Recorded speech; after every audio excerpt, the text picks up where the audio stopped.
Personally, one of my first houses that I ever purchased myself, they do a 50-year look back on the title exam typically. In this case, the attorney did a 100-year look back. And so, I bought the house. They did a 50-year look back when they bought it. I sold it, maybe 8 years later. So at that point, you're not even 60 years. So they did a 100-year look back on my title of the house that I owned. And there was an easement for a spring in my backyard. I had a spring in the backyard that it made my basement very wet. It was always wet.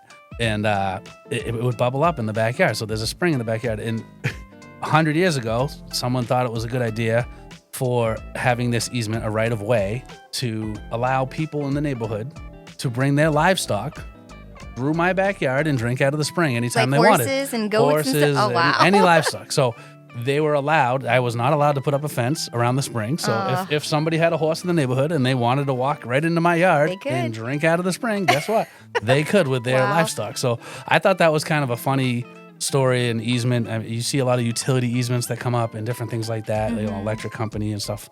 But that one I saw, I was like, that is crazy. That's a crazy old easement that was on my personal property. So funny the things that come up. Oh, it's nuts. Yeah. And I mean, again, just keep records of everything you got and keep them in a safe place. That's really probably the best tips that I could say about that, especially with the discharge. If you get discharge paperwork, keep that safe. You know what I mean? Absolutely. God forbid you can't find it or a company you goes never out of know business. when it's going to come handy again. Exactly. So